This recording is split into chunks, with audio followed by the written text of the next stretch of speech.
आपकी संपत्ति वापस आपके जेब में डालती है। ऐसी योजनाएं बनती हैं, जैसे यहां कर्ज माफी की, कर्ज किसानों के कर्ज माफ करना शुरू किया था कांग्रेस की सरकार ने। दोबारा सरकार आएगी तो ये काम पूरा करेंगे। वो क्या है? वो ये बात है कि जो आप ही की संपत्ति है वो वापस आपको मिल रही है। इसी तरह से महिलाओं के लिए इन लोगों ने लाडली योजना निकाली। मैं पूछती हूं, ये योजना 2 महीने पहले क्यों आई? ये योजना 18 सालों से कहां थी? क्या 18 सालों से मेरी बहनें परेशान नहीं थी? क्या दिक्कतों का सामना नहीं कर रही थी? क्या संकट में नहीं थी कि चुनाव के 2 महीने पहले आप ये योजना निकाल रहे हैं? कांग्रेस पार्टी ये कह रही है कि आपको 1500 रुपए प्रतिमाह देगी। चुनाव के समय नहीं, जिस दिन सरकार बनेगी, जिस दिन पहली मंत्रिमंडल की मीटिंग होगी, उस दिन से शुरू होगा ये काम। और अगर मेरी बातों पर यकीन नहीं है तो देख लीजिए कि कर्नाटका में क्या हुआ है। कर्नाटका में कांग्रेस की सरकार आई, मंत्रिमंडल की पहली बैठक में जितनी भी घोषणाएं की उनको पूरा करने का काम शुरू हो गया, वो तय हो गई। और आज कर्नाटका में महिलाओं को ये पैसे मिल रहे हैं। महिलाओं के लिए बस की यात्रा मुफ्त है। यहां तो सरकारी बसें ही बंद हैं, यहां तो प्राइवेट बस में जाना पड़ता है। यहां इलाज करना पड़ता है बहनों तो प्राइवेट अस्पताल में जाना पड़ता है। किसके पास है इतने पैसे? कमाने का मौका तो मिल ही नहीं रहा है आपको। जहां से आप कमा सकते थे वो सारा ठप कर दिया। ये सरकार आपके लिए चली ही नहीं है। इस सरकार को ऐसे लोगों ने चलाया है जो आपसे खींचकर बड़े बड़े उद्योगपतियों को सींचने वाले लोग हैं। हर तरफ आपने घोटाले ही घोटाले देखे हैं। आपने परीक्षा दी भर्ती की, क्या हुआ? भर्ती की परीक्षा में भी घोटाले हुए।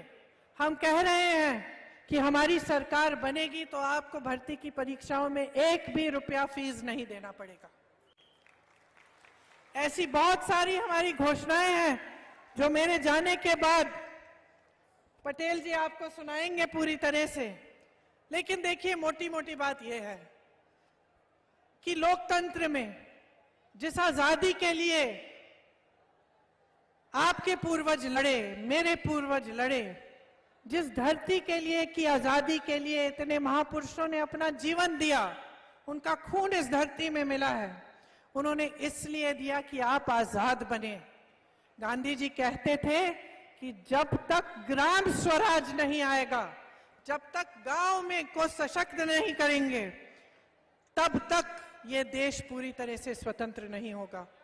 तो एक असली सही सरकार सबसे पहले गांव में रोजगार दिलवाएगी, गांव को सशक्त बनाएगी, पंचायतों को सशक्त बनाएगी, आपके हाथों में आपकी शक्ति देगी।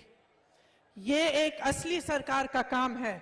और यही काम कांग्रेस की जितनी भी सरकारें हैं, चाहे राजस्थान में हो, चाहे छत्तीसगढ़ में हो, चाहे हिमाचल में हो, सब सरकारें आज के दिन कर रही हैं।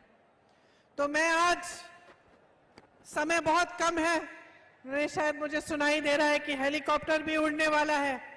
आपसे क्षमा मांगती हूं कि मुझे जाना पड़ रहा है, लेकिन मैं सिर्फ एक बात आपसे चाहती हूं, जो भी बातें आप सुने, चाहे हमसे चाहे दूसरी पार्टियों से, ध्यान से सुनकर उनका खुद आकलन करो।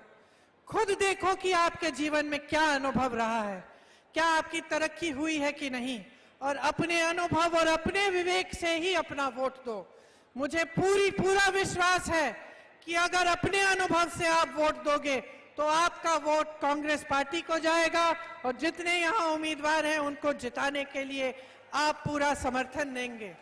मैं आपसे फिर से क्षमा मांगते वक्त आपसे आग्रह करती हूं कि मेरी बातों को सुनिए, और शायद अगर आप मेरी जो मैंने आज सुबह भाषण किया था वो भी सुना सकते हैं किसी माध्यम से, तो आप मेरी बातों को सुने और भारी बहुमत से कांग्रेस को जिताएं, ताकि हम आपको एक ऐसी सरकार दे पाए जो आपके लिए 24 घंटे काम करे।